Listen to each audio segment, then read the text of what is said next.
respected Colonel साहब,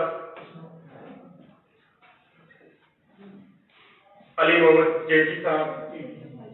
शफी जेठी साहब, जनाब अब्दुल गनी कोहली साहब, समीर साहब, दीगर जिन हजरात का शागियाती कश्मीर वुमेन्स इंचार्ज और मैं सारा जी इज्जत जी शूर लोग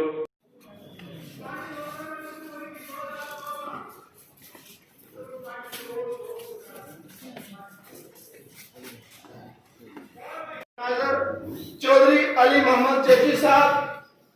उनको दावत दूंगा। वो और कर्नल साहब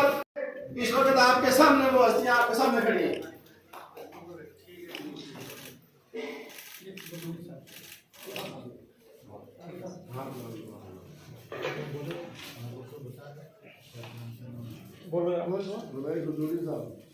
इसके बाद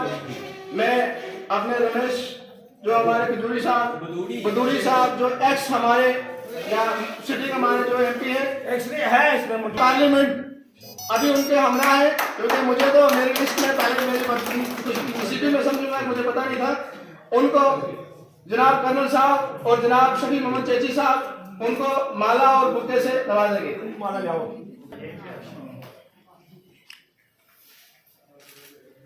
बहुत बहुत शुक्रिया। इसके बाद मैं जनाब साथ में बैठे हुए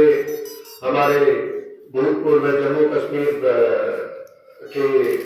मंत्री महोदय श्री कोहली जी और मंच पर विराजमान मौजूदा मेंबर ऑफ पार्लियामेंट हमारे बीच में दिल्ली से मौजूद हैं बदूरी साहब, और मंच के ऊपर बैठे हमारे इनकलाबी साहब जो जम्मू कश्मीर का बहुत चर्चित एक अधिकारी रहे हुए हैं और इंटरनेशनल गुर्जर महासभा के उपाध्यक्ष हमारे सफी चेची साहब जो हिमाचल प्रदेश से आए हैं, और बाकी मंच के ऊपर हमारे विराजमान हैं। साथ में हमारी शाजिया बहन है जो कश्मीर की महिला विंग की अध्यक्ष है, प्रेसिडेंट है, और हमारे बीच में समीर भाई भी मौजूद है जो नेशनल जनरल सेक्रेटरी है इंटरनेशनल गुर्जर महासभा के। इस मुझे क्योंकि बीच के अंदर ये प्रोग्राम एक ऐसा अद्भुत और एक बहुत ही अलग किस्म का रखा गया है, जिसके अंदर गुर्जर समाज से जुड़ी हुई समस्याओं के बारे में चर्चा करना और जिस प्रकार के काम इस बदलते हुए भारत के परिप्रेक्ष्य में जो देखने को आए हैं, जिससे गुर्जर बिरादरी का लाभ हुआ है, जिसकी चर्चा अभी आपसे होनी बाकी है। तो आज जो हमारे मुख्य अतिथि है वो की नोट स्पीकर है डॉक्टर इंद्रेश कुमार जी भाई साहब हैं। उनके बारे में मैं आपको इतना बताना चाहूंगा, देखिए कि समस्याएं देश और गुर्जर समाज की बहुत लंबी है, हमारी चर्चाएं भी बहुत लंबी होती रहती है, पर जिस समय में एक सैनिक रहा हूं और कश्मीर में इसमें पहली बार 1984 के अंदर मेरा आगमन होता है, तब से लेकर के अब सैनिक काल जीवन एक था, उसके बाद सामाजिक जीवन है, अब देश के कार्य है। जो हमारी समस्याएं समाधान होना चाहिए था उसकी चर्चा बाद में, पर डॉक्टर इंद्रेश कुमार जी ने जिस प्रकार से हम जो समाज की चर्चाएं होती थी कि हमारे साथ कुछ तो भला हो, और जो आज मौजूदा तो पिछले 2 वर्ष के अंदर एक्ट और इनेक्ट देखने को मिले हैं, जिससे सामान्य जनमानस, सामान्य कश्मीरी और सामान्य नागरिक का लाभ हुआ है। उसमें 2 मुख्य बिंदु, एक तो रहा फॉरेस्ट राइट एक्ट जिससे हम गुर्जर बहुत ज्यादा जुड़े हुए हैं, और दूसरा है ST/SC एट्रोसिटीज एक्ट जो अभी रिसेंटली चर्चा हो रही है। इन दोनों में हमारी बिरादरी को देने का जो मैं मानता हूं, जो हमारी आवाज रखी है, हिस्सेदारी तो हर आदमी अपना श्रेय ले सकता है इस हिंदुस्तान की जमीन पे किसी भी नाम से, पर मेरा ये मानना है कि जो हमने हमारी आवाज उठाई और इनके माध्यम से उठाई, समय समय पर इनसे अवगत कराया, जो इन्होंने बहुत बड़ा कार्य किया है। और वैसे ये जो कार्य करते हैं मैं आपको बता दूं, इन्होंने अपना जीवन देश के लिए बलिदान देने का एक प्रण ले रखा है, और ये कोई दौर के अंदर IAS जो सर्विसेज जिसकी हम चर्चा करते हैं, उन्होंने चयन होने के बाद उसको त्यागा था देश और समाज के लिए। तो ये एक इनका बहुत बड़ा है, और जिस प्रकार से इनका गुर्जर बिरादरी के अंदर मैं आपको बताना चाहूंगा, जो समस्याएं राष्ट्रीय लेवल की और जो बड़े स्तर की हैं, हम इनको बताते रहते हैं। इन्होंने बड़ा हमारा मैं भाई साहब आपका धन्यवाद कहना चाहूंगा। कुछ लोग हम प्रेम इतना ज्यादा भावुक हो जाते हैं, थोड़ी दूरी बना के रखिए, मेरी गुजारिश है। भाइयों रात को ही प्रोग्राम में एक एडिशन हुआ देर रात से, इसलिए आयोजकों को थोड़ा सा कठिनाई है। तो गलत कठिनाई नहीं है, स्वाभाविक। रामवीर बुधूड़ी दिल्ली से आप सांसद है, तो मुझे कल पता लगा था, परसों एलजी साहब ने मुझे कहा था कि वो आ रहे हैं, तो फिर मैंने ये रिक्वेस्ट भेजी थी कि वो आज जलसे में आ जाए। और मुझे लगता है कि काफी कुछ लोग गोजरी में भी बोलेंगे और हिंदी में भी बोलेंगे, ताकि अपना जब मैं यहाँ किसी डोगरे से पूछता हूँ, किसी पूछे हो, उसके चेहरे पर ऐसी मुस्कुराहट आती है, लगता है कि जैसे अपनापन नहीं है। अब मैंने नाम बता दिया, इसके बाद आपको अपने आप गूगल पर जाएंगे तो इन्होंने क्या क्या किया है समाज के लिए, देश के लिए, बुजुर्गों के लिए, वो अपने आप आपके पास लिस्ट आ जाएगी। इसलिए मैं बाद में कुछ कहने के लिए होंगी 2-4 बातें जरूर कहूंगा, परंतु आज ये समझ लो कि मेरे से ज्यादा मुख्य भाषण होने का है। वो तो ठीक है कि आप मानेंगे नहीं, वो भी नहीं मानेंगे, कहेंगे आपका ही है। तो इसलिए कहते हैं ना कि कौन सा आदमी दरिद्र है, जो गरीबों में भी सबसे गरीब है। तो वो आदमी सबसे गरीब है जो मेहमान की मेहमानदारी ना करना चाहता। और मुझे मालूम है आप में गरीब कोई नहीं है इस मामले में। श्री रामवीर बुधूड़ी दिल्ली सांसद।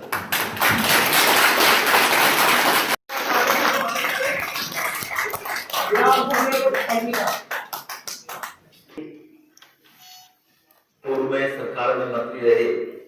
आदरणीय कोहली साहब, आदरणीय शेची जी, आदरणीय कमल साहब, आदरणीय बहन साजिया जी, आदरणीय अब्दुल रशीद इंकलाबी जी, आदरणीय गुलाम साहब, मेरे साथ आए हुए एसटी मोर्चे के अध्यक्ष आदरणीय हारून साहब, सम्मान के योग्य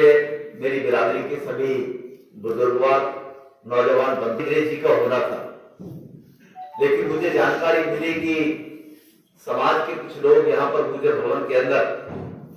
आज किसी बैठक के आयोजन में हैं, तो मुझे भी आदेश हुआ। मेरा सौभाग्य है कि आप सब लोगों के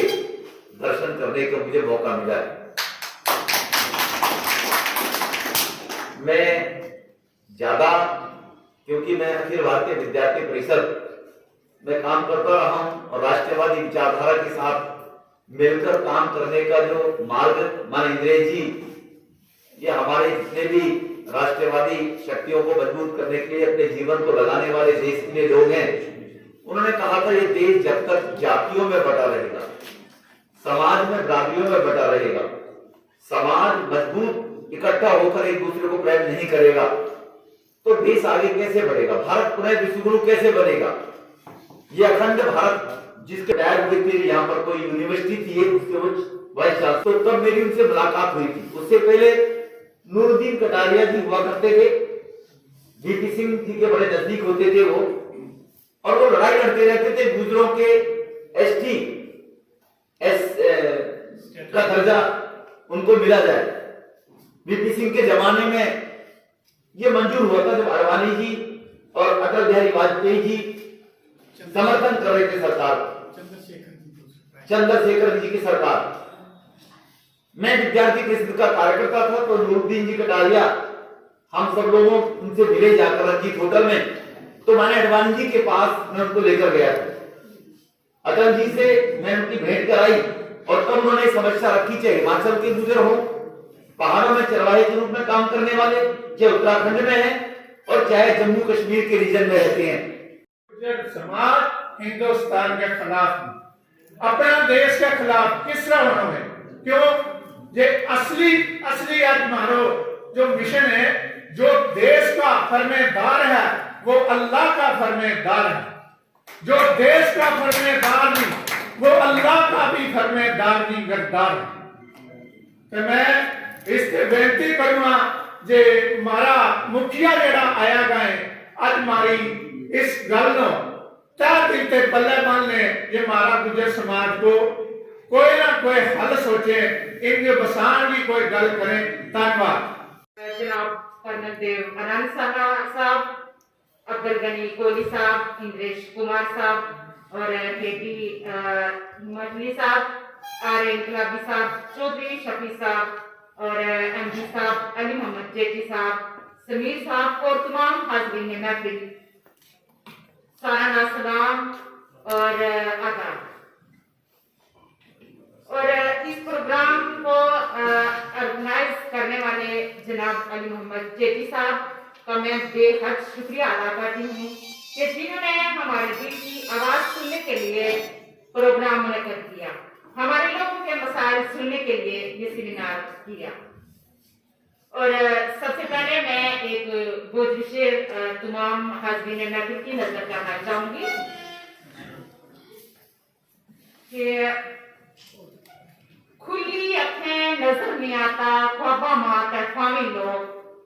खुली अखें ये हमारे लोगों के लिए, हमारे गुजर बकरवाल लोगों पे ही खास कर उपयोग करता है ये शेर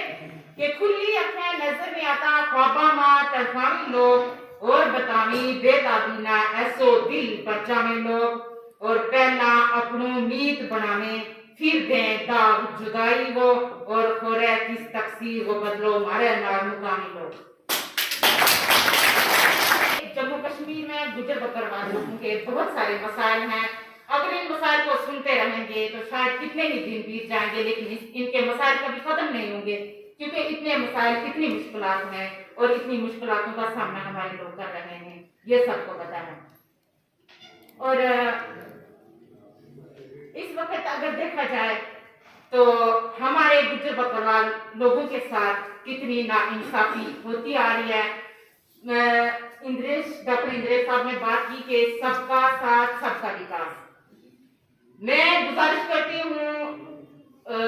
एलजी साहब से भी और मरकजी हुकूमत से भी कि जैसे सबका साथ और सबका विकास हो रहा है, ऐसे हमारे गुजर बकरवालों का साथ और विकास भी होना चाहिए, क्योंकि हमारे जो भी सियासी लीडर हैं, जो भी हमारी हुकूमत आती है मरकज में, सबका साथ तो देती है, लेकिन हमारे लोग भूल जाते हैं। समाज जो है उसके सदर जनाब कर्नल देव साहब, हमारे जुटे हुए लीडर हमारे जनाब बुजुर्ग साहब, और ये प्रोग्राम जिन्होंने ऑर्गेनाइज किया है चौधरी अली मोहम्मद जेटी साहब, हमारे अली मोहम्मद साहब, कालू साहब, मेरे भाई रशीद इस्लामी साहब और हमारे एसपी मोर्चा के चौधरी हारून साहब, हमारी बहन जहाँ बैठे मेरे सामने बैठे हुए सब भाइयों, भैया बात यह है कि आज हम सुनने के लिए शख्सियात को आए। मैं कहता हूँ ज्यादा टाइम उन्हीं बुला देंगे, उन्हीं को देंगे, अगर मैं इसी तरह की बात काफी है। मैं सिंपली एक बात कहूंगा, जब से 5 अगस्त को 2019 को 370 और 35 से गया है, मैं समझता हूँ कि हमारे गुजर को आजाद हुई।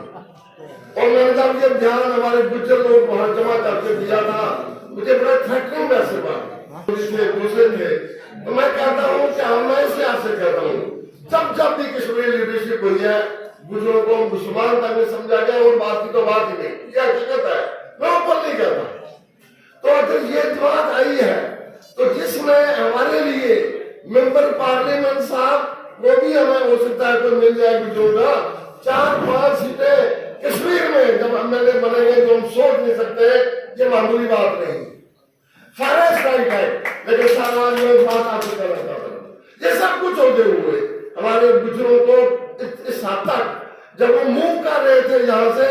इस हद तक परेशानी का मुकाबला कहने की बात नहीं है। गुजरों का हमारे को नुमाइंदा है, नरेंद्र गुलटिकला उनके पत्र इस हद तक परेशान हो गए। और जब अब फाइनेंस राइट एक्ट की बात आती है, संघ का कसूर नहीं है, जहां इम्प्लीमेंटेशन नहीं, जहां बुजुर्ग बुकराओं को 1 साल में इतना परेशान किया गया, कहने की बात ही नहीं। ये आपकी पता क्या नहीं है? अब ये हमारी सेंट्रल बीजेपी का कसूर नहीं है,